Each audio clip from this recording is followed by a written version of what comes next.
From the Hype HQ studio in Chicago, Illinois, it's Startup Hype Man, the podcast. Hello, everyone. My name is Raj Nation, and I am the founder of Startup Hype Man.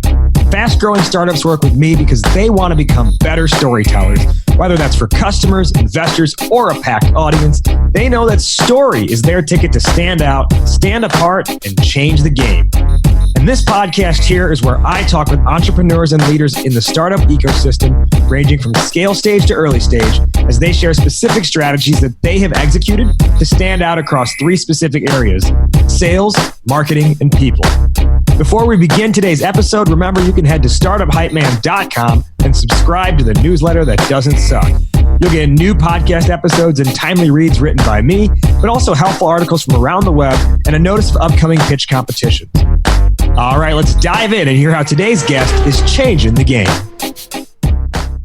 Ladies and gentlemen, making his way to the microphone from Minneapolis, Minnesota, he is the author of the Marketer-in-Chief Project.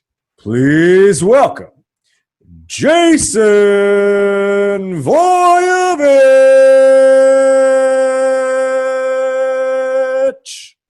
Woot woot! I love it. I love it. You know, I feel it, dude. When I hear it, and if you're listening to this, you might not be able to see it, but Raj, in the background of your image right now is a custom-made WWE wrestling belt, and it just makes me feel like I should be running down to the squared circle to get into the ring and have some fun. So I'm a child of the 80s. So wrestling was a part of my life back then, especially coming from Minneapolis. So what a blast. Great to be here. You're welcome. You're welcome. Thank you for being here. Maybe you're giving me an idea that in future episodes, I'll have the guest pick a theme song and I'll say it over that. I love it. I love it. As I mentioned, he is Jason Voiovich, the author of the Marketer-in-Chief Project. He's also a fractional CMO to growing companies and someone who I recently just met, but I thought he has one of the smartest marketing minds I've ever come across. And it was through the marketer-in-chief.com project. I remember I'd emailed you, Jason, and I said, I have no idea how I got added to your newsletter, but I'm happy that I did because I've been really enjoying these articles. And what Jason's been doing is documenting every president in U.S. history through the lens of what if we looked at them as a CMO as opposed to as a president. And we looked at their presidency or the things that have happened in their tenure through the lens of marketing above all else.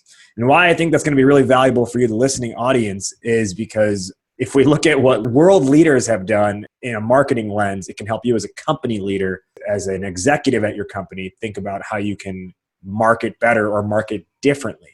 Now, today's specific topic is, maybe considered controversial, but I wanted to get it out there, especially in advance of our upcoming presidential election, to give you an idea. I want everyone to think a little bit more clearly about the election itself, but then also what is the marketing that goes into an election. And our topic today is how to swing an election with $46,000, which President Donald Trump did in the 2016 election. So again, I mentioned, might be a little bit controversial, but Jason is going to call it as he sees it through the marketing angle. And Jason, with that being our topic today, first off, welcome again to the show. The first thing I want to ask here, usually I ask, why is it on your mind? But I think we know why it's on your mind. What I'd rather ask is, can you just give a broad perspective of when you say swing an election, what do you mean by that? I think when most people think about an election, they think about, broad opinion polls. They think about who's ahead in the horse race. But I think in the last few years, especially up to the 2016 election, people started to get a sense for like the website 538 that started to get at what candidate was ahead in what swing states and what key things. And a unique feature of the US presidential election system that's unique, most other countries, is the electoral college system. So people think about that, they think about the swing states, the battleground states, right? From a marketer's perspective, that's just segmentation. That's just where I should target my efforts, my money, and what I'm going to do. So $46,000 doesn't seem like a lot of money, and it's not. But here's the thing. when the races are so close in certain areas, not just in certain states, but in certain zip codes, with individual people. Just a little bit of a nudge one way or another absolutely can swing an election. So we need to think differently. We need to think from a marketer's lens on how digital marketing specifically works so that we can understand how the candidates are thinking about this, and more than that, how they're taking action to move votes from one place to another. There's nothing, key thing, there's nothing illegal about this. There's nothing that says that people can't advocate for themselves. When we think about the candidates and the advertisements we see on television or the banner ads we see on websites, that's scratching a tiny bit of the surface and not really what the key, it's not really the key aspect of how an election is handled these days. We're going to talk a whole lot more about this, the inner mechanics of how President Trump did this in 2016, leveraging digital platforms like Facebook. Before we go into all of that, let's learn a little bit more about you, Jason. You've got a pretty interesting background. You've talked a lot about this idea, at least in my conversations with you, about the idea of like a portfolio career. I'm actually curious to know, what is one memory of play you have of your childhood, meaning like either playing outside, playing with a friend, playing video games, things like that? What's a memory of play you have in your childhood? Wow, that's a really good question. Like most kids in the 80s, I remember mowing lawns. This is back in the era where you could, you sent your kid out at 8 a.m. in the summer, and they didn't come back until 6 o'clock, or they came back when it got dark or when they were hungry. So I was that kid. And I remember mowing lawns, picking up sticks, whatever I could get anyone to hire me to do for $1 or $2, because I wanted a Nintendo Entertainment System, the 8-bit Nintendo Entertainment System. And I remember when I earned enough money finally to go to the store and to buy this. I bought it from Kmart, of all places. I don't know if there are Kmarts anymore. I think there are still some that exist. They haven't gone completely out yet. Yeah, so I went to Kmart, and I remember sitting down with that thing and a little old TV that I had to kind of wire into the back. You had to unscrew the thing in the back. It was like U-prong that went around the screw on the back of the TV. Yeah. Yeah, my first introduction to electronics was making sure that my Nintendo could work. But I remember I had been outside for months. It was maybe 2.5 months it took me to earn this money to get there. And I don't think I came out of my room until I had to go back to school in the fall. So I loved that thing. I was totally transfixed with it. And it was something where your buddies could come over and they could play with you, because I was one of the only kids who had one. Yeah. So I was a popular kid. For once in my childhood, I was a popular kid. But that's the clearest memory I have of something that was really like, wow, that thing is so fantastic. And to, see my kids are older now, but to see them get the new Nintendo things and see some of those same characters, 30 years later is pretty wild, I think. That's why I keep buying I just keep wanting to play like the new versions of the Mario games every time they come out. And it's funny you mentioned Kmart, because I remember going with my brother and my dad. We went to Kmart to get Super Nintendo. And that was a time period when you bought the system, it actually came with 2 controllers and a game, sometimes 2 games. And I remember we really wanted the package, the system that came with Donkey Kong Country. Yes. Okay. And there was that, behind the counter, there was that you could buy. Or there was the package that came with a fighting game called Killer Instinct, which was like a worse version of Mortal Kombat. Yeah. And this is really funny. I think it's very telling of my dad, at least at the time. You have 2 kids who are like respectively like 5 and 8 years old. And we're saying we want the Donkey Kong package, but it costs more.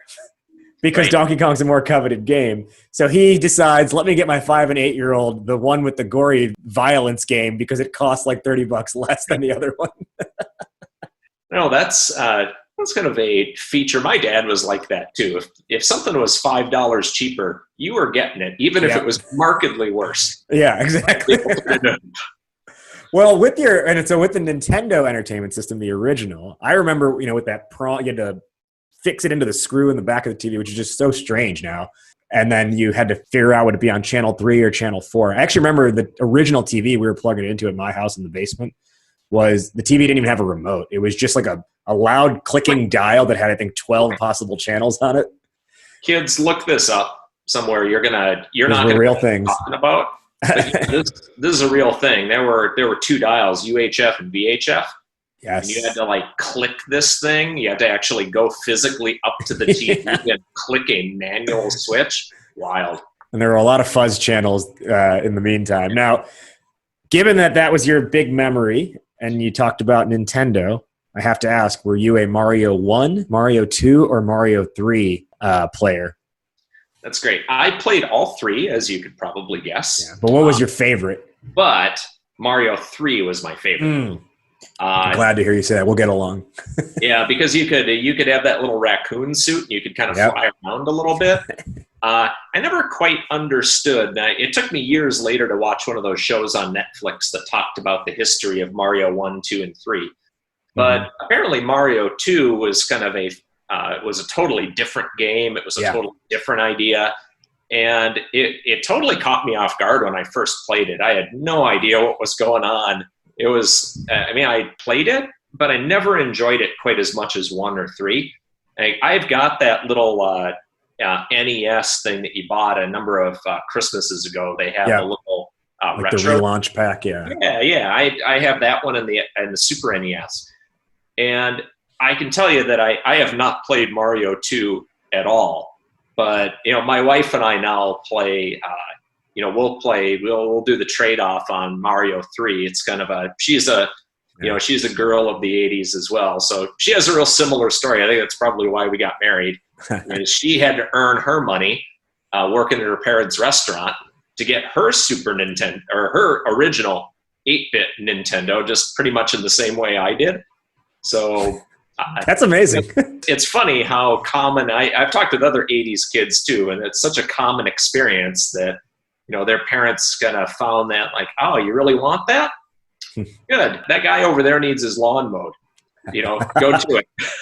On the note of Mario 2, I also remember it being really strange. It was just a different concept altogether. Not really liking it as a kid. But then, I don't know, maybe a dozen years ago, I still have my Super Nintendo. And so which had Mario All-Stars, which was the pack of the original 3, right? And I went back and started playing Mario 2 again, and I was like, this is actually a really fun game. If you give it a shot. It's different, but it is fun. I enjoyed it. I played it and I enjoyed it. I just like the other ones better. That's all. I think Mario 3 is still my top 3 video games of all time. And I don't even play many video games anymore, but I'm a sucker for the nostalgia of it. Yeah, I don't have, with the Marketer-in-Chief project with fractional CMO clients, a couple of startups that I'm involved in. I wish I had more time for that. I'd really enjoy it. But yeah, it's at some point you got to grow up. And, it's taken me a while, but I think I'm there. Yeah. I got back into, I actually, my recent one has been, I bought a PS4 a couple months ago to play the new MLB game. Oh, sure. And talk about a lesson in marketing or branding. I have a Nintendo Switch, and the game that came out for the Switch was RBI Baseball. They did a reboot of the old one on Sega, right? But modern graphics and everything like that, but not that good of modern graphics. Yeah. The game was so bad that I returned it, bought a PS4, and bought the game for PS4, which is called MLB The Show. So I was just this is a genius marketing strategy by the show. The competitor's game is so bad that I went and spent $400 on a new system and then $60 on the game when the previous week I wasn't even planning on spending any money. It was kind of a lesson on, kind of stay in your lane, Nintendo's sports games are not Nintendo's thing. Right. They're just not, the EA has got a real corner on that. The FIFA games are great. The MLB games are great. The NFL and the Madden games were great back in the day. And it just wasn't like Nintendo, that was never really the right platform for that. Mm-hmm. Nintendo was like the Mario and Zelda platform. Right. Or you could have a blast on those. They were so much fun. But all the sports games were just terrible. They had that Punch Out. And they don't Tyson's Punch Out. They don't call it Mike Tyson's Punch Out anymore. I don't know if there's kind of a trademark got. Oh yeah. I think that was the real reason, but yeah it's crazy. We could talk about video games all day, but let's talk about presidential election. In the worst segue in podcast history, let's talk about presidential elections. So again, the topic is how to swing an election with $46,000.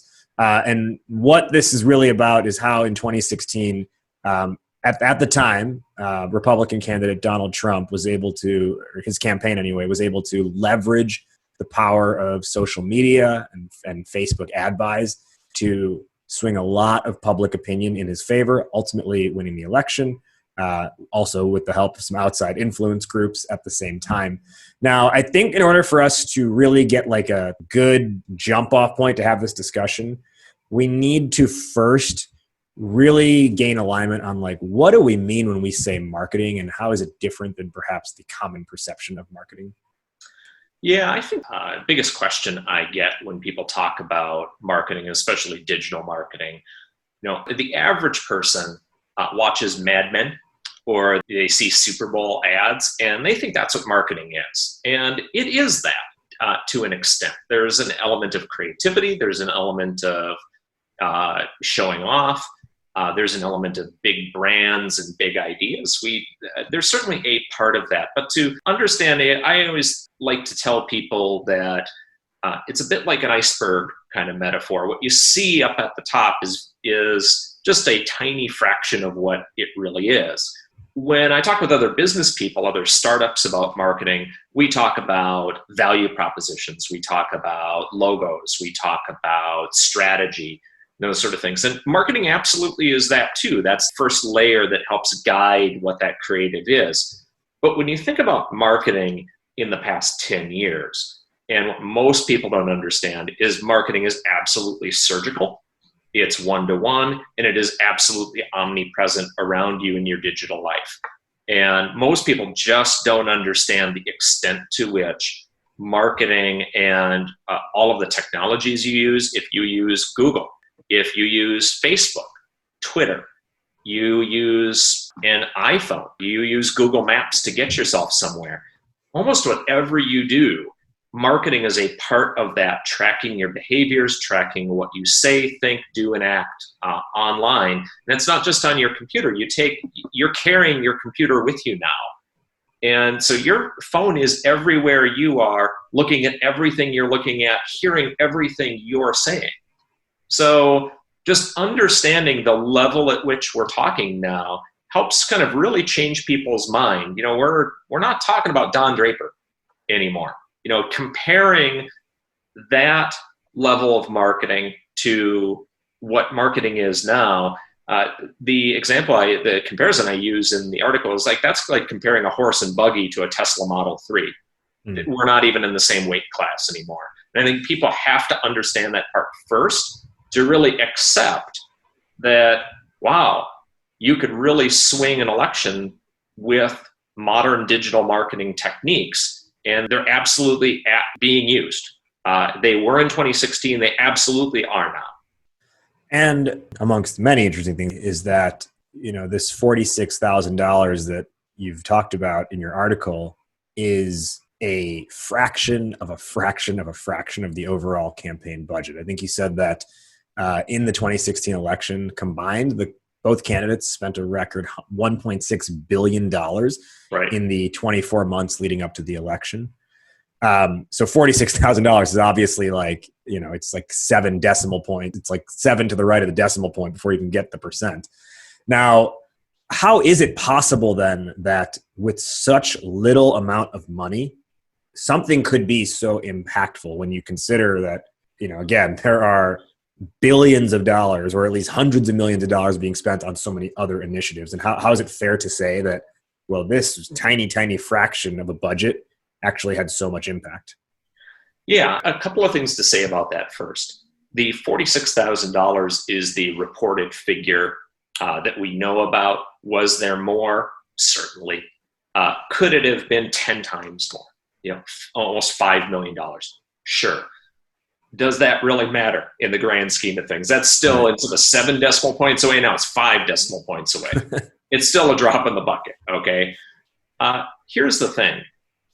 Let's think about if we were to, the best way I would think about that is, let's say you were going to get hit with a 10-pound weight, okay? And you were going to get hit with a 10-pound weight. Let's say that 10-pound weight was over, a foot square. So all that force was directed in an area of 1 square foot. Well, that might hurt. You might bloody a nose, but you're probably going to be okay. Well, what if then, instead of all that force being directed over 1 square foot, let's take a look at 1 square inch. That probably would be, that'd hurt. That might knock you out. What if you took that over 1 square millimeter? And I know we've switched from imperial to metric units, but you get the idea, okay? Yeah. That amount of force over that precise an area is deadly. And I think in an election like this, what digital marketing techniques and what the digital platforms allow marketers to do is take what force would have been diffused over a wide area and absolutely laser focus on just those voters in just those states and just those areas that matter. For instance, let's say I convinced another 10,000 people in California to vote for Donald Trump versus voting for Hillary Clinton. Wouldn't matter. Grand scheme of things, all 50-some electoral college votes go for Hillary Clinton unless you can win the whole state. However, if I can focus those efforts in closer states, and not just at the state level, but at the zip code level, at the household level, if I can really focus in, I can take a very small amount of money and laser focus it exactly where I want it. If I can do that, I don't need a big budget. I just need to be very precise with where I spend my money. With that, let's get into the mechanics of this. So in your article, you outline a 7-step process for how this was accomplished. Step 1 is setting up advertising accounts. This is where we get into okay, what are the platforms we're even going to leverage here? Talk to us about how you figure this out, or how they figured this out, and what goes into the setting up of the accounts. Well, first thing I would tell you is if you're in digital marketing at all, this is going to be pretty boring to you. This is your day-to-day. This is what a digital marketing person does on a day-to-day basis. There's no magic Russian hackers in basements somewhere, writing code that kind of fakes out somebody. This is standard stuff. And in fact, if you go to Facebook, and I use Facebook here as the general example to help walk you through the process, but it's the same one on Twitter, LinkedIn, YouTube, whatever. This is how digital marketing gets done. The first thing you need to do is you need to set up the accounts. And you'll notice that I use the plural on the word accounts. A lot of people think, well, I'm going to go in and I'm going to set up an account for my business. And that's what most startups are going to do. That's what most companies are going to do. But many political operatives actually will set up multiple accounts. So that, a couple of reasons for that. One is they create the impression that there's more support for something. There are different organizations. There are more people who are supporting a particular candidate or a particular position than there actually are. The old word for this is called astroturfing, where instead of grassroots support, you'd have astroturf kind of support. It's really the same idea here, where you set up multiple accounts. Also, at a very tactical level, it's a risk reduction strategy. So let's say you have one account where you're going to try some really edgy stuff, and other accounts where you want to do some more pedestrian stuff. You want to make sure that if Facebook or Google or YouTube shuts down a particular account because you crossed the line, it doesn't shut down your whole operation. So some of the folks from the from the outside groups may have as many as a dozen, 2 dozen, 3 dozen different paid advertising accounts that all try different strategies, but they're all coordinated together. You just may not perceive them as coordinated together because they all have different names. Yeah. One thing I do want to clarify for anyone listening, you mentioned like it's not about like a Russian hacker writing a specific cheat line of code or anything like that. Unless correct me if I'm mischaracterizing you, but because I believe you have said there is evidence that there was Russian interference in that election. However, they did not do anything that was not illegal based on how the platforms at least functioned then. Right. Yeah, there was a mix of things. And, the evidence points to a variety of different tactics and techniques, some that certainly violated the terms of service of Facebook and other platforms, where, Facebook took action on some of those. But when you think about the strategy that I just described, that's precisely what a political organization, whether it was Russian or whether it was domestic, that's the same strategy used, where I want to make sure that if I'm going to try to push up right up against the line, invariably I'm going to step over it in some cases. Well, if I do, I don't want my entire organization's kind of ability to influence to be shut down. So I'm going to protect that. Now, every platform has ways to try to prevent that. I can tell you that it's like playing whack-a-mole. It is very, very difficult, to prevent someone from setting up more than one account. They've got lots of ways to do it, but boy, outsmarting them is a constant cat and mouse game. To kind of mix metaphors, it does happen. I also think there's a difference between violating terms of service of an ad platform versus illegal by constitutional law, right? Like there's a big difference between the two. Yeah, there certainly is. And here's the thing about kind of violating campaign law that's different than violating most other law. A campaign has a date at which something happens, an election, a voting event. People vote, a candidate was elected. Well, let's say that someone then did in fact violate the law and they were prosecuted under international law or under domestic law. Well, what happened then in terms of the candidate? Was the candidate still elected? Do we go back and we reverse the election because an outside group violated the law? No, we don't do that. So what many of these groups have discovered is, okay, they're making a calculation based on kind of risk reward on what they would do, because after the fact, it's very difficult to back that out later. Yeah. There's no clawback in an election, as there is with most other, many other financial crimes. You could go back and you could sue for damages. There are no damages here. The damage is done once the election happens. Step 2 is figuring out the interface of these platforms. So You've kind of broken this out in terms of like understanding between like account, campaign, ad. Can you just walk us through the different levels within this?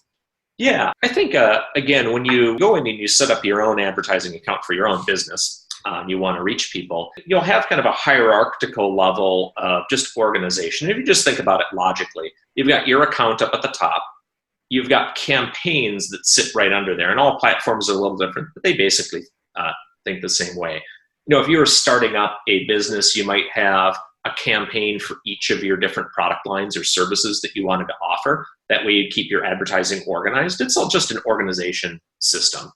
And then finally, under that, you've got the advertising groups. So you might have multiple different groups of ads for each one of your major themes. So just another layer of organization. And then finally, at the bottom, you get down to the advertising themselves, where you've got specific ads at specific times to specific people. It's all a matter of just keeping it organized. And here's the thing to note, that no matter what platform you're in, they're really easy to use. And that's obvious. Okay? Facebook wants you to advertise. Right. That's how they make money. Like, you don't pay to use Facebook. You don't pay to use Twitter. They've got to make this thing really easy for you to use. Well, for the average business owner or startup, that's awesome.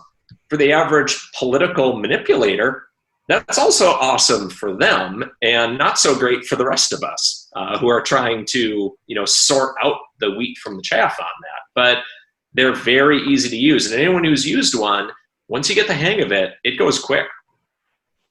At the campaign level, some of the things you mentioned in your article is this is essentially where you're trying to like group what are your interest topics. And some of the examples you give from the Trump campaign could be things like Hillary Clinton's emails, gun rights and advocacy, immigration policy, anti-Democrat in general, pro-Republican in general, pro-Trump in general. And you also call out that like these don't look and sound like advertisements, and that's intentional. They're just a way to organize ad efforts into groups. So can you just talk through the importance of organizing things into different, essentially topical groups?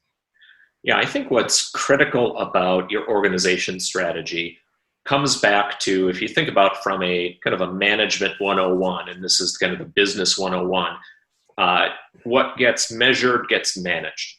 So when you think about the reason that you spend so much time organizing things appropriately is so that you can measure the results of those campaigns and those groups over time. For instance, let's say that you mentioned all of those same ones, and that's 6 different categories. And you went in and you start to run ads and you start to get results. And we'll talk about that a little bit more later. But let's say that you determine pretty quickly that Hillary Clinton's emails and immigration policy are the 2 most important things. And you tend to learn that very fast with the results. Well, what would you do? Let's say you had 6 different categories. You had $60,000. I know it's not quite what we talked about, but it makes the math easier. Okay, and I like easy math. So let's say you might start out with $10,000 in each bucket kind of allocated. You determine that those 2 categories are the most important. What would you do?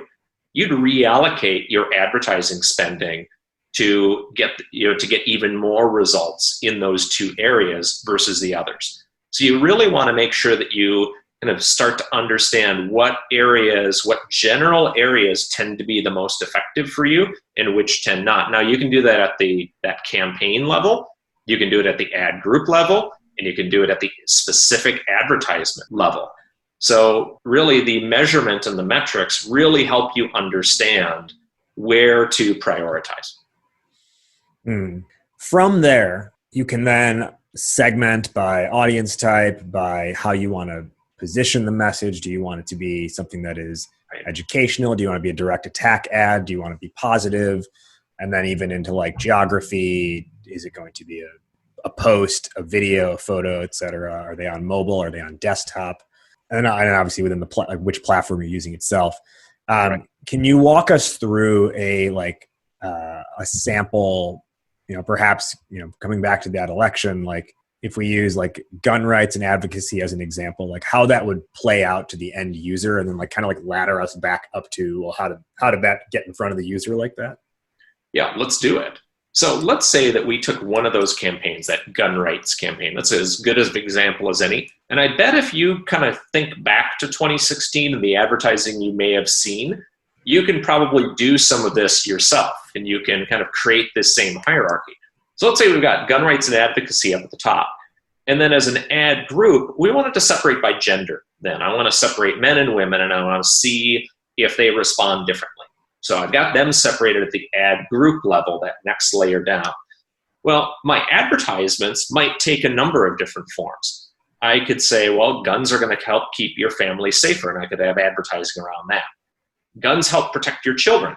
That might be something that women may respond to differently than men. So, that one makes sense there.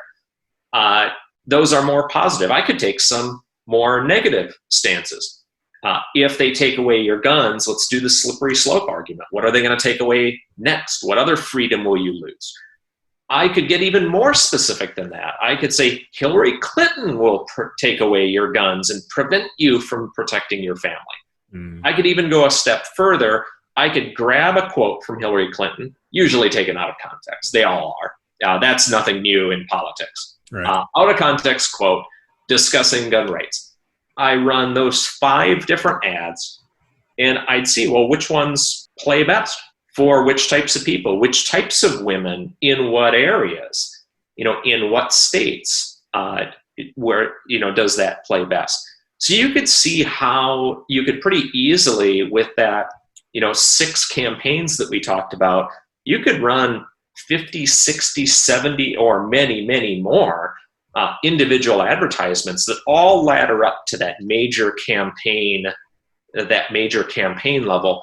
And think about all the data you get, all the information you got about what message works to what group at what time in what general category. A lot in a very short period of time. From there, the next step in the process is figuring out what do you want to accomplish. Now, isn't the answer to that obvious? Isn't accomplish like I want them to vote for me, right? What's the trick there? I think there's each platform handles this a little bit differently, and they'll talk to things about brand awareness, local awareness, reach, traffic, engagement, all of those sorts of things. But if you think about this like a marketing person does, there are a lot of things that you could want to accomplish that, you're not, people aren't going to be voting on your platform. They're not going to look at the ad, and there's not going to be a call to action at the bottom of the ad that says, vote for this candidate now. Where if you click that button, that goes onto your ballot and you've voted for that person. That's not how it works. So in marketing, we need to do things before that point to influence you to that point. So I may need to make sure that you're aware of me and my message. That's brand awareness. I may need to get you to watch my video. There's a goal around video views. The reason that the platforms do this is based on the general type of thing you want to accomplish. It will pre-select a lot of the mechanics, to help make sure that your advertisement is seen at the right time by the right people in the right context. The platforms, again, like we've talked about before, they want to make this easy for you. They want to make sure that you're successful, because if you are not successful, they're not successful. Like, you paying them to advertise is the only way they make money in most cases. So they need to help you out. This is just a way that they help you. Now, in the 2016 campaign specifically, well, of all of the goals you could want, you probably can already guess the goal that they wanted to, that these groups wanted. They want local awareness, local engagement. It's all about local for them. You want to make sure that you're not doing advertising across the entire United States. You want to be in just those areas where they could tip one way or another. And that's really based on the electoral college system. But I can tell you, in other countries where it doesn't work quite that way, there are certainly groups, different cities, different locations where you might want to tip over one way or another. It's not as though this doesn't, this is a unique feature of the United States system. It's just a little bit more mechanical than many others. We're very specific about where you want to be. Whereas in other countries, you may have to go more at the macro level. But the United States is very state-based. So most of your advertising, most of these campaigns are run at the state level and then at the local level. How important is this idea of local even beyond the state level? And how did the Trump campaign effectively leverage this? Yeah, it is important to there's an old saying in retail, you've probably heard it, location, location, location. In politics, it's location, location, location, location. It is no more important than that. It is the linchpin. So when you take a look at, the electoral map and you start to look at where the polls are lining up for a particular candidate in a particular state, you learn pretty quickly how to prioritize. Where are they close, number one? And two, where are the maximum number of electoral votes at stake? So, for instance, let's say Maine is a very close state, and it was a close state in the 2016 election. It has 2 electoral votes. Okay? So you can spend a lot of time and a lot of energy turning over those 2 electoral votes, or you can focus on Michigan, with 16, or Pennsylvania that has 20. So what you're looking at is a combination of the margin, the vote margin, like how many people do you really have to influence, and the number of electoral college votes at stake. People talk a lot about Florida. Florida is a big prize, and I'm doing the air quotes. Yeah. And if you're watching Battleground TV, state, you yeah. can see that. Yeah. But in reality, if you took a look at the 2016 election and you said, well, Florida's got 29 electoral votes. If I focused on Minnesota, Pennsylvania, Michigan, Wisconsin, those combined have 56 electoral votes. And I'm not putting all my eggs in one basket there, because if I lose Florida, I've lost the whole thing.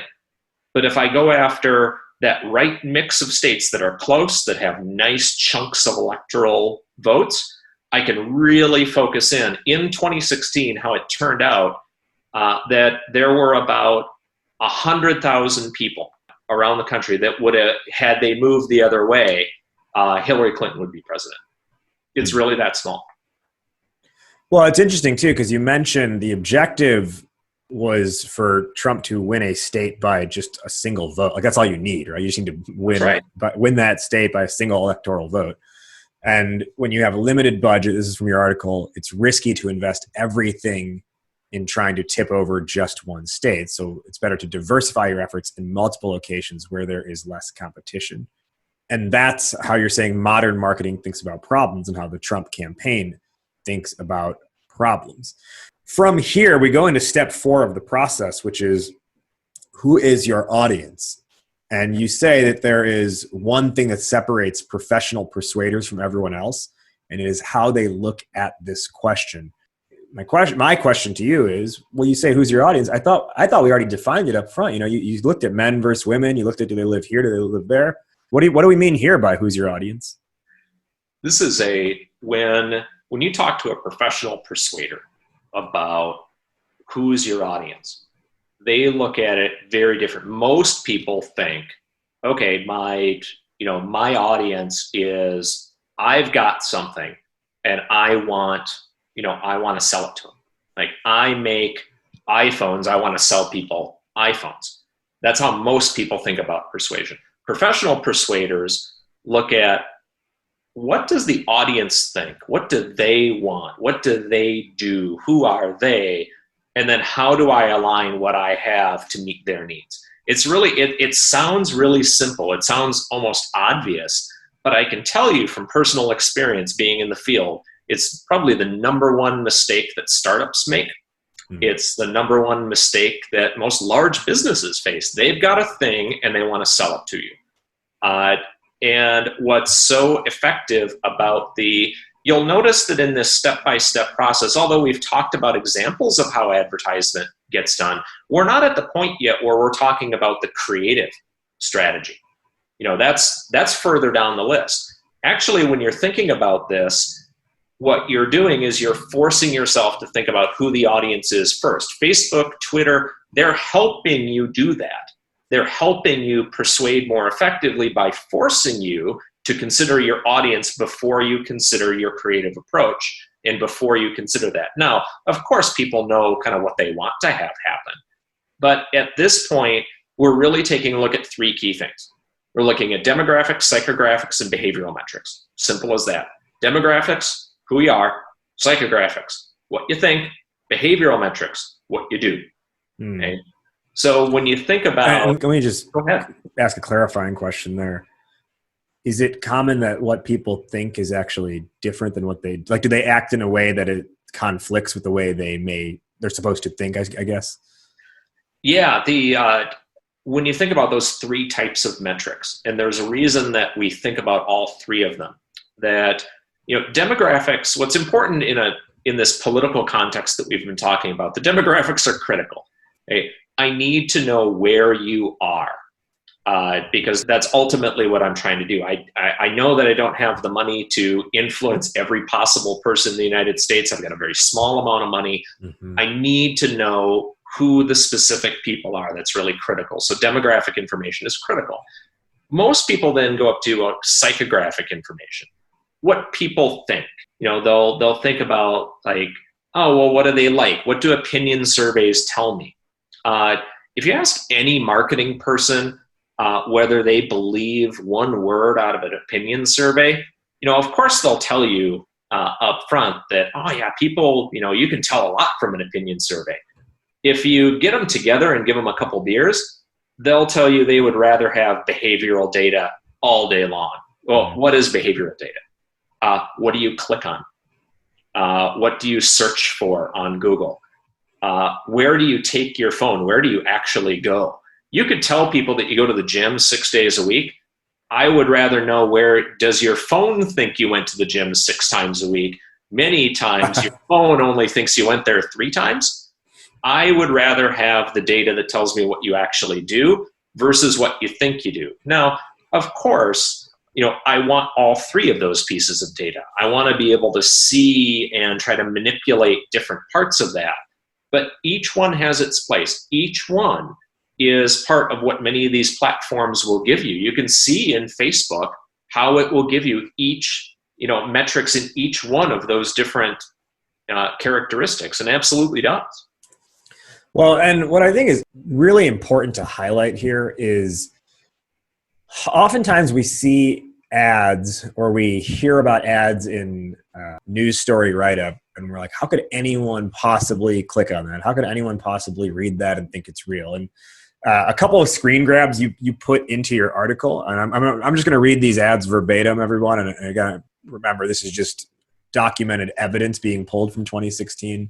It's by no way like consistent with my views or anything like that. But there was 3 different ads from 2016. One of them showed a group of women wearing the traditional burqa that you see in some parts of Islamic culture.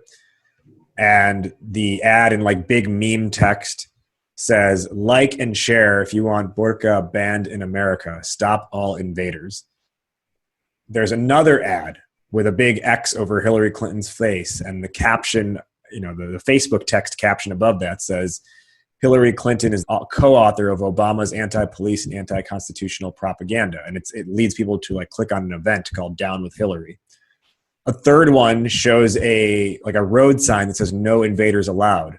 And the Facebook caption says, every man should stand for our borders, join. And it's asking people to like a specific page called Secured Borders. All of these have thousands or hundreds of thousands of people interacting with them. Right. And they are all from, coming back to one of your earlier points about multiple accounts, these are not from the same account. They are from different accounts pushing a specific type of message to a specific type of audience. Now, can you speak more on that whole notion of like, but how could anyone possibly like click that and think that's real? Here's the thing. I think we all have that weird uncle who sends you those things that he finds on Facebook. Or we've all met people, if we're outside of our bubble at all, we know people who, will read these and they'll be influenced by these. A couple of things I would say. One of the things that I learned kind of marketing 101 is I think on the very first day of class, in my very first marketing lesson at the University of Wisconsin, the professor got up and said, you are not your audience. Hard stop. Okay? Just because you feel a certain way or don't feel a certain way, never, ever, ever assume that your audience feels the same way or will do the same thing. It is dangerous to assume that. In fact, with many startups, not having having a little bit of experience in the field is key, but there's such a thing as too much, where you start to make assumptions about what your audience will feel. So that part absolutely is important.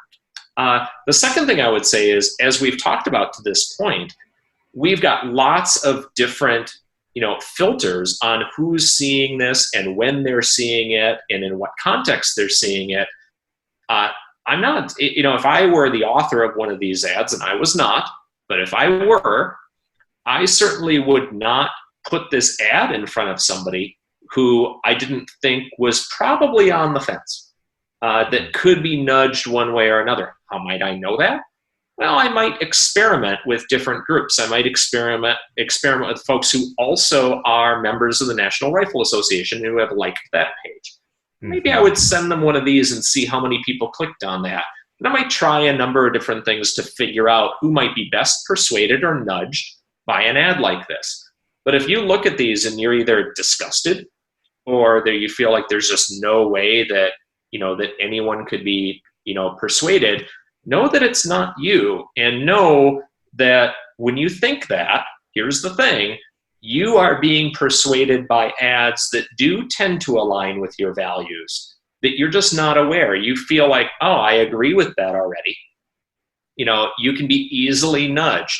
I think one of the big lessons that I want people to take out of, learning about this process is how vulnerable we are to persuasion and how easy it is. Where when you look at this, of course, if this were in my Facebook feed, this is one I'd probably report, Right. as offensive, but I'm not the intended audience. But there might be other ads in there that might be just as manipulative, but align with my values maybe a little bit better. And I might find myself maybe not liking it, but certainly not being offended by a different type of ad.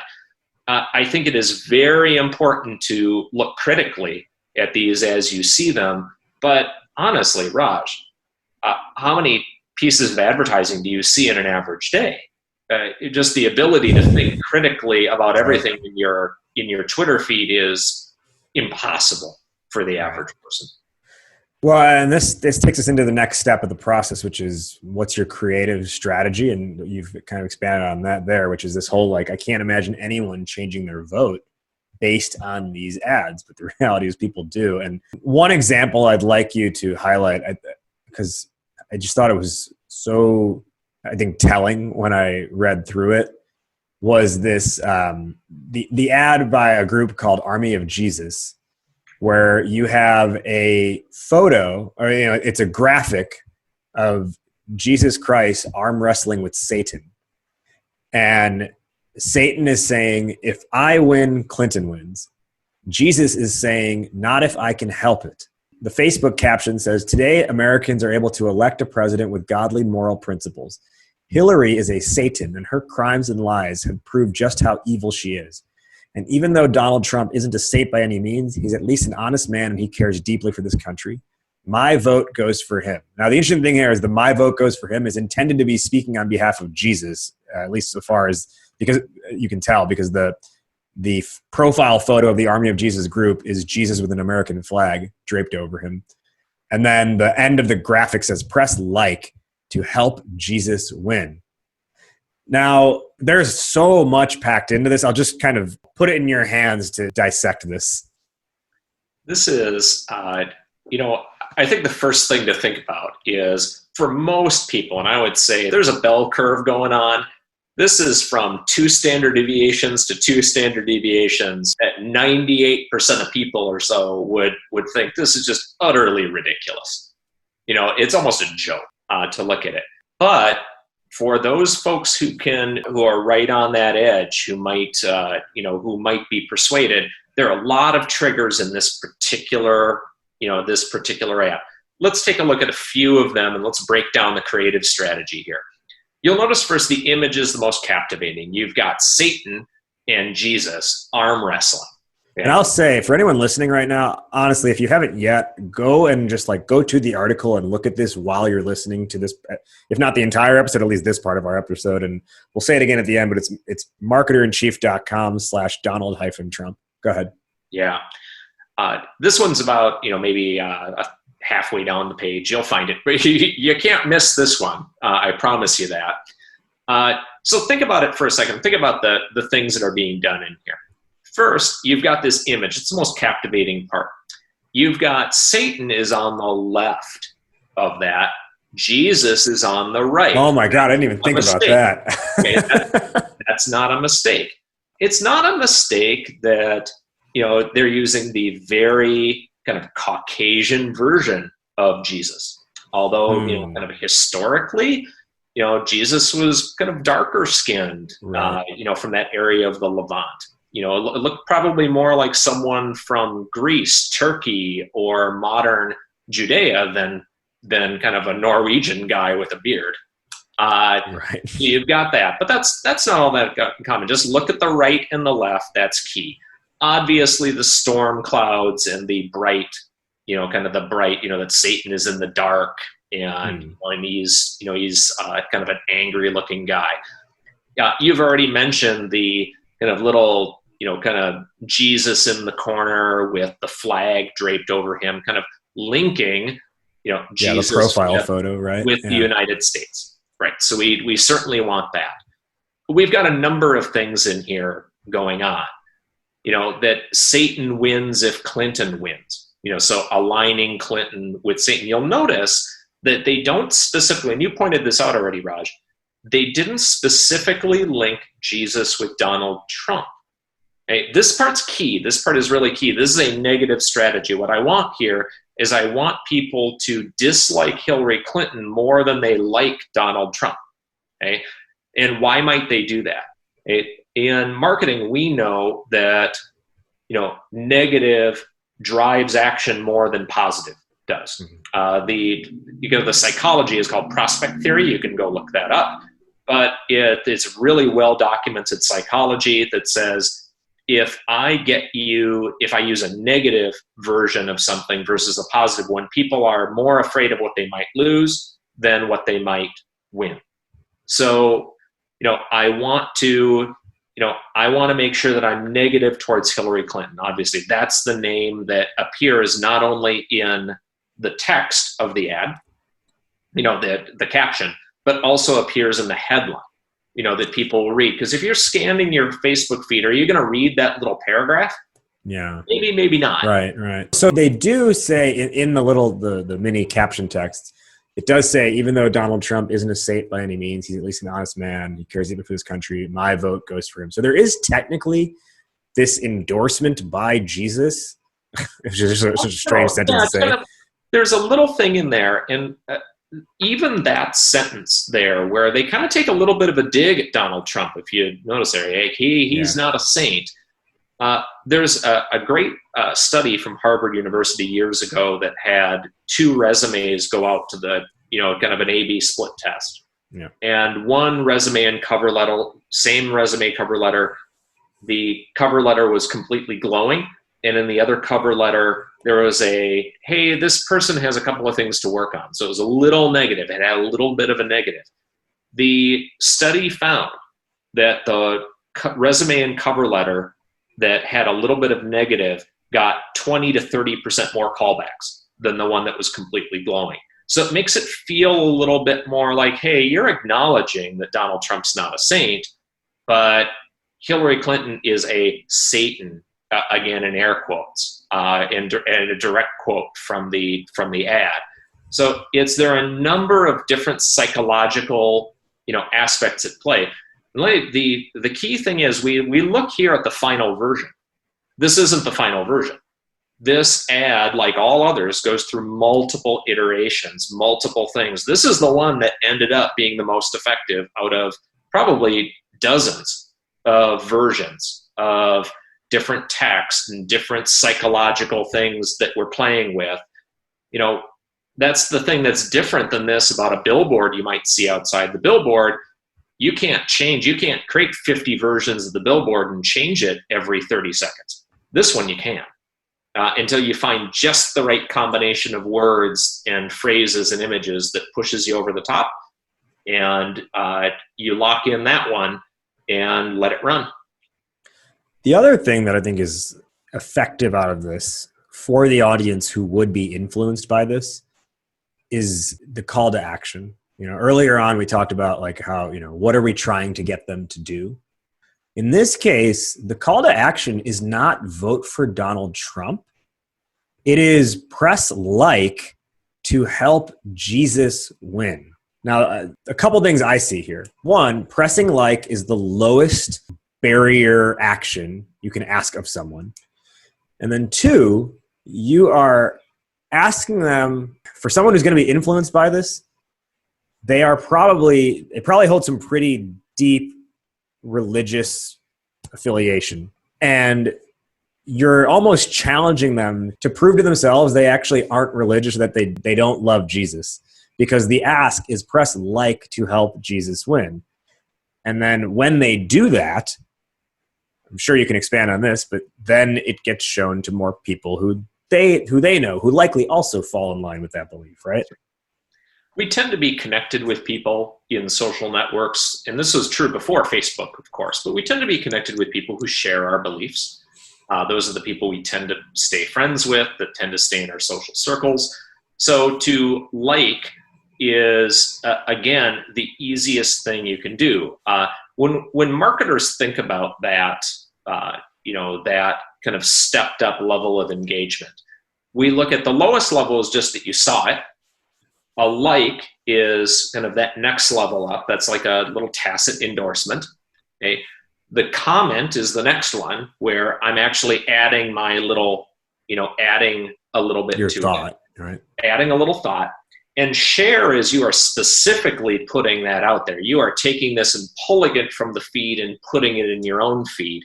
Well, that's each of those goes up.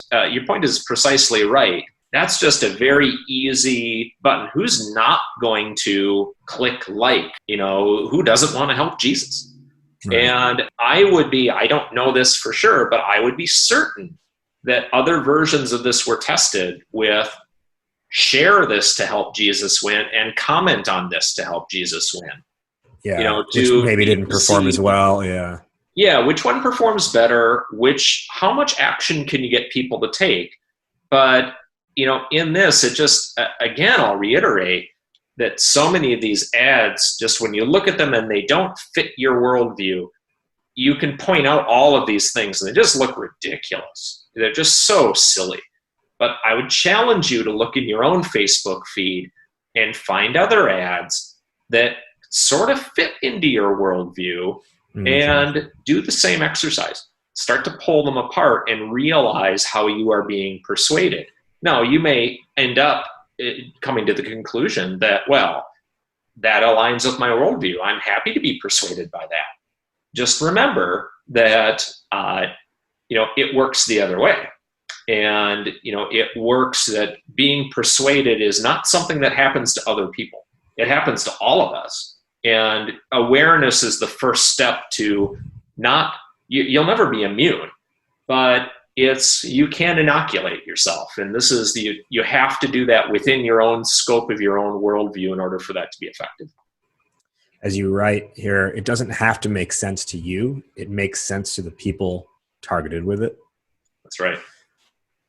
I want to get through step 6 and 7. I know we're running long here. Can you hang around for a little bit longer? Yeah, I sure can. Okay, great. So step 6 is, where will people see your ads? And what I want to keep coming back to here is, it's like, these questions seem so fundamental, and it's like, oh, well, earlier on we said, well, you're going to show it to people in this county, in Bucks County, Pennsylvania. But there's more layers to it than that. And in this case, we're not talking about like Bucks County, Pennsylvania. We're talking about essentially, how is it going to show up to them, and on what platform and in what way, right? Right. Most people they've been on Google and they go to a search engine's results page.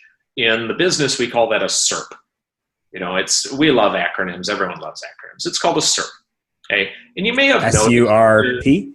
SERP, search engine results page. Okay. You'll see advertising at the top of the Google page and on the side of the Google page. Those are different places where most people are accustomed to seeing ads. People also are used to seeing ads or promoted content within their social media feeds. You may also see advertising on your smartphone as you're driving up to a restaurant, if you've got that function turned on. So there could be lots of ways that you see particular advertising. Here's the thing. Here's what's important. Let's talk about a scenario in 2016 in which you knew that Donald Trump was going to one of those areas that was in contest right now. We may want to say, I know when he's going to show up there. I'm going to run my ads I'm going to wait for maybe a day or two ahead of that. I'm going to target it right at those people right then, right at that time, to try to get them to go to the rally. And I might want to know, like, hey, you're on your phone. We know you're in your car. You're only 2.6 miles away from the rally. You could drive over there right now. You should join that rally. Or after the rally is done, why don't you post your picture about that rally? it's all of those things when you think about how specific point in time you can be. We haven't really talked about yet that where and when and how advertising gets seen, but I think you can start to get a sense for how precise it can be. How targeted you really can be, where you can follow the candidate schedule around. You can, having the ads on the nightly news program is almost quaint right now. It almost seems a little silly that you would do that, especially if you have a limited budget. If you're the campaign, the official campaign, you've got the big bucks, well, you can put stuff on TV and that's great. If you're an outside group that wants to move an election or move a particular point, you don't have the money to do that. But these platforms allow you the ability to get really hyper-targeted. And it's the same story for businesses as well. We've talked a lot about politics, but keep in mind that businesses do this too. Anyone who wants to sell you anything can use precisely the same sorts of techniques to make sure to put the right ad to the right person at the right time to get maximum results for the minimum investment. That's what all businesses want to do. So it's not like, I don't feel like there's anything profoundly immoral about this. It's just we need to be aware how the tools are being used so that we can understand when it crosses the line from persuasion into manipulation. The final step here is the payment. It is, how are you going to spend your $46,000? Again, the easy thing is, well, I'm just going to put it into the ad machine, right? Isn't that just how it works? But there's a little bit more sophistication to it than that.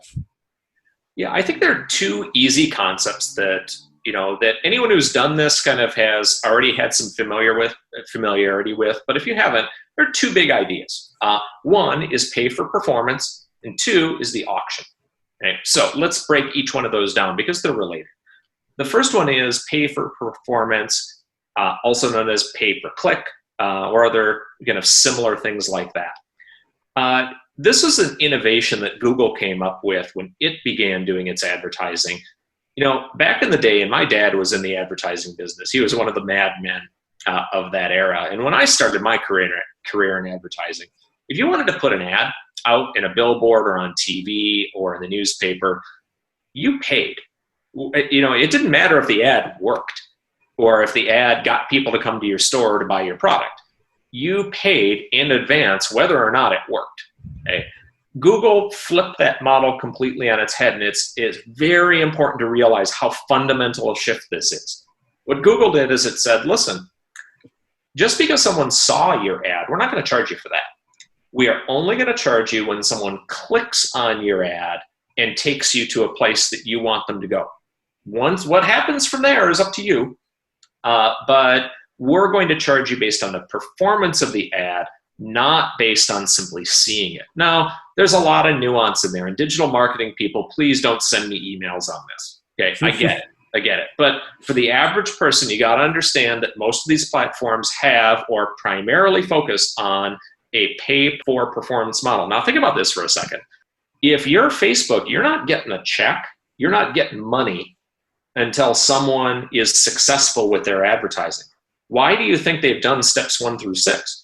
To make it easy for you and to help you do this, because they don't make money unless you're successful. It aligns the incentives. And that's the part where you can make an argument that there is something morally justifiable about doing that you are aligning the incentive between the advertiser and the advertising platform to make sure that their goals are aligned. That's really critical. But beside that point, know that that's the number one thing they're doing. Well, how do they figure out how to charge you? So how do you know what to pay? That's the second part, and it's called an auction. An auction basically says, listen, you're trying to reach a particular audience, a particular person. You're going to bid an amount you're going to pay for each click. Let's say you're going to pay, I only want to pay $1 for every click I'm going to get. So with my $46,000, I got 46,000 clicks I can buy. There's a lot of sophistication there, but let's just, for the sake of argument, I may, if everyone else trying to reach that same audience with the same type of ad at the same time in the same way I do, if they're all willing to pay $1.50, I'm out of luck, because they're going to win the auction and their ad will get seen before my ad will get seen. It's as simple as that. But the auction is pretty sophisticated in terms of you're bidding and it's all real time. So let's say I want to bid up to $5. And if everyone's been on eBay, you kind of get how this works. Like, I'm going to put in my bid that says I'm willing to pay $10 for this, Yoda figure that I want. But you'll notice that in the bidding that, like, hey, if the highest bid was $1, it only is $1.05 or $1.01 for you. So you're willing to pay 10, but you're only going to pay just a little bit more than the next highest person who wanted to bid. Up to your predefined max, right? That's correct, to your predefined maximum. And this all happens automatically in milliseconds. So, when people think about, like, this happens in real time, it happens at the advertisement level. So you can specify a bid at the advertisement level, the ad group level, the campaign level. You can really figure out how you want to spend your money so that that feedback loop gives you information on, this ad is, I have to pay a lot more for this ad than I do for this ad over here in this group, yet they are having the same results. I'm going to shift my money over here. And you can do that minute by minute. And there is software out there that will help you manage that on a real-time basis so that you are maximizing your return on investment and spending the least possible amount of money to get the result you want. So that is the 7 steps, right? Figuring out payment right. What kind of payment model you're going to do is the final step there, and then the algorithm kind of auto optimizes your bids accordingly. And it may seem strange, but that's how a lot of people's decisions were influenced and swayed ultimately in favor of Donald Trump. A couple of things I want to point out as we just take all of that in concert as a machine that works together. If you come back to one of the earlier steps, which is around setting up multiple accounts, if you think of the person who's likely to be swayed by the kinds of messaging we've explained thus far, and then there are multiple accounts with enough ancillary messaging around it, that person doesn't know that one group is behind each of those different accounts or that those groups are working together. What that person thinks is, wow, there's a lot of, like, this movement is being galvanized as I'm scrolling. They look at all these different, pages that are promoting Donald Trump and that are saying this and this and this. So it sort of creates this, like, false social proof for the viewer. I think one of the things that's important to recognize, and I hope that you are as you listen to this, that you kind of one of two reactions. If you're in digital marketing, you left 30 minutes ago because you're like, yeah, I get all that. Yeah, that's our day. We understand that. I don't need to go back into my day right now. Most real people, though, are pretty terrified by that. They realize that, yeah, I might not have been persuaded by the Jesus and Satan ad, but I bet I know people who were, and holy crap, how many ads have I been looking at where I feel that same way? Or where am I being persuaded? And it's scary, for sure. It certainly can be that way. But I believe that there is a lot of positive that has come from, aligning incentives and giving the average person the ability to, the average business, especially small businesses and startups, the ability to reach a target audience efficiently with a very little amount of money and really make a difference. It really levels the playing field in a lot of ways with larger organizations. But there's a cost to that. And this is one of the costs. And we need to bear that cost as consumers of information. And I think the best way to think about it, if you're going to have any one takeaway over, holy crap, what can I do to protect myself? How can I not be persuaded? one of the most important things is just shifting your mindset on when you're going through your social media feed, when you're online, that everyone is trying to sell you something. It's as simple as that. Every article you're reading, whether it seems like it comes from the New York Times or some news organization, because it's very tricky to see who's journalist and who's not.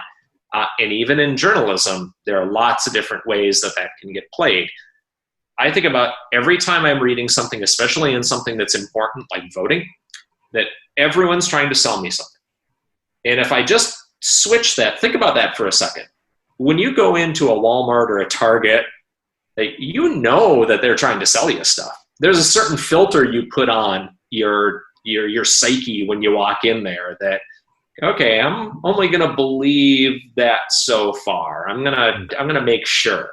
Well, people don't think about that with how they're being convinced. But if you start to think like a marketing person thinks, that I'm trying to sell you something, if you think I'm the one buying, it puts you in a more powerful frame of mind. It puts you in a frame of mind where you are the person who decides whether you're going to believe that or not, or whether that's the right thing or not. That consumer mindset, I think, is a key way to help inoculate yourself and help make sure that, yeah, you're still going to be persuaded, but better to know you're being persuaded than not know. That's my take. There's a new documentary on Netflix called The Social Media Dilemma. I don't know if you've seen it yet, but one of the things that they mention there is, and I think this speaks to your point, anytime a platform is free to use, you, the person using it, are the product. That's right. So I think that's enough of a cautionary tale, or just something to be mindful of. You're the product, and people are trying to move you around to do this or whatever. So when you understand that, it's like anytime you log into your Facebook, you just have to have that, as you said, that filter up. And I think it's different. Like, when you walk into a car dealership, you have your guard up because the setting has changed. Like the environment has changed from when you were outside that car dealership to when you're inside that car dealership, where there are people here trying to sell me something. Right. And I think anytime we log into our Facebook, our Instagram, search something on Google, we have to treat it like we're going into that car dealership, to say there are people here trying to sell me something right now. And I think most of us, and I know I'm like the worst with like just those, the Instagram algorithm knows me so well, where it's like, oh, he's gonna want to click on this thing. And I bought so much random crap through Instagram before because of that. But we have to treat it with that lens, right? I think the thing to add to that, I think it's a great metaphor, that imagine walking into the car dealership, and the cars are the ideas that people want you to believe, and the salespeople are the sponsored content, they're the advertisers. What we often don't realize is the other people walking around the dealership and the people waiting for service and the little kids running around the thing, they're also trying to sell you. And that's the thing that tends to trip us up, is we feel that, if we just look at the little thing that says advertisement, that will take care of it. But it doesn't. There are lots of groups that appear as though they are, just the average people, or they're you or they're me, but they're not. And even if they are, well, we're trying to, through our like and sharing and commenting, we are attempting to influence other people to think the way we think. That's just how we are as humans. I think the filter needs to step up a notch, where everyone in that car dealership, whether they're a salesperson or the service people or other customers or other kids or whatever, everyone's trying to sell you something. And if you thought, if you looked at it that way, I think that's more like what the social networks are today and what these advertising platforms are. There is no safe space. There's no safe, like, if I just read journalism, that'll be enough. It's not. Everyone is trying to sell you something. It may sound a little like, oh man, that might be the most depressing thing I've heard today. But I will promise you that if you go into your you read articles, you read comments, you look at your social media feed, you're on your computer, you're on your phone. And if you think that way, you'd be surprised how much less you are persuaded. Do you think if Donald Trump ran in 2008, do you think he would have been successful? Because in 2008, Facebook advertising didn't exist yet. Twitter was in its nascent stages, but there was no ad platform on it yet, right? Google was a much more primitive. It's a hard question to answer.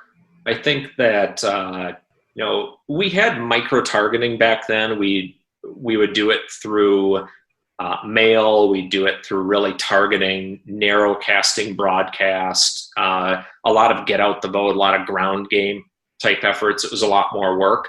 Mm-hmm. The thing that I think that I think the answer to your question is no, I don't think so. I don't think he would have won.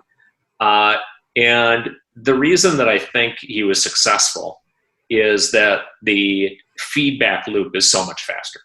Mm-hmm. That if something is working or something isn't working, when you look at what Donald Trump is tweeting, they're all active experiments. He's going to tweet some weird thing. He's going to see how people react to it. And then his, people who are aligned with him can look at that. He's just message testing. And it's, from a marketer's point of view, it's easy to see what he's doing. Whereas in 2008, he wouldn't have had that platform to do that. He would have needed to get on TV. And you just don't have that feedback loop where you can be. And you have to be naturally more refined if you're showing up on TV. Right. You can't appear on TV for 2 seconds, say liberate Michigan, and then say signing off. Right. So the platform has allowed. That's the whole thing about this. That feedback loop is critical because in modern marketing, that's how we learn. We test, we see the results, we learn, we adjust, we try again. And it used to be that would take days or weeks. Now it takes seconds. So, when you think about, well, how many iterations, how long would it take that Jesus Satan ad to become from a concept to the point where it was refined to maximum effect? Right. Maybe a day. Yeah. And also at best, if it was 2008, again, because Facebook's ad platform hadn't been launched yet. Twitter's ad platform hadn't been launched yet. Where would that Jesus Satan ad have even gone? It probably would have had to have been a commercial or a billboard, maybe a YouTube video. Yeah, a mailer. Yeah. You get all kinds of weird. It's funny, when I look at the modern political campaigns and I see things coming in the mail, it blows me away on just how quaint and antiquated that really is. In terms of what are you trying to influence? I realize that there's a time and a place for that, but that's that tip of the iceberg. You're not really seeing what's going on if you kind of look in your mailbox for it. Where can our listeners learn more about you, Jason, and learn more about the Marketer in Chief project and anything else you're working on? That's easy on Marketer in Chief. Just go to marketerinchief.com. There's one president published every week until the election, so we're in the final stages right now. So you've got plenty to read on 43 other presidents, including Mr. Trump. A number. He's the one at the end of the sequence there, so you can find him pretty easily. But there's lots of other great content there and a lot of different marketing angles. You can read about me in there. There's about the author in there. But I would encourage people to connect with me on LinkedIn. I'm easy to find. Jason Voiovich. Just search for me. The great thing about having a name like Jason Voiovich is that you're not going to find a whole lot of others. So find me on there. I tend to be pretty open. Just give me a quick note that you heard me on this podcast, and I'll make sure to connect with you, and we can have a discussion from there. I will put all these, all of his information in the show notes. And remember, today's specific topic, the article, the link for that, which will be in the show notes as well, but it's marketerinchief.com, but specifically marketerinchief.com/Donald-Trump. As he mentioned, he's doing one for every president, not about the election every time, but different things about their presidency. I've enjoyed reading through them. I only learned through his articles that when Aaron Burr was vice president to Thomas Jefferson, he actually tried to commandeer a part of the Louisiana Purchase to start his own country. So if you think politics is crazy now, I think it's always been crazy. That's really the biggest thing I've learned over the course of the last year doing this is that if we think now politics is just such a mess, it's never been this weird. Oh, I promise you, it's been weirder. It's been weirder than that. Serving vice president, sitting vice president, trying to start his own country separate from the U.S. Jason, I'm not going to ask you one or two things to wrap up or take away as I usually do, because I think there's so much that was packed into this to say, hey, just take this one or two things. But I think we would both leave people with the sort of precaution of take a little bit more hesitation almost when you consume information, to really think about what's the angle behind that information and am I being potentially duped here? But what I will ask you is the question I ask everyone to close out this show, which is fill in the blank. Entrepreneurship is blank. That's a great question. I know you told me what that question was going to be, and I have trouble coming up with one answer to that. But I'll tell you the thing that first came to mind. Entrepreneurship is joy.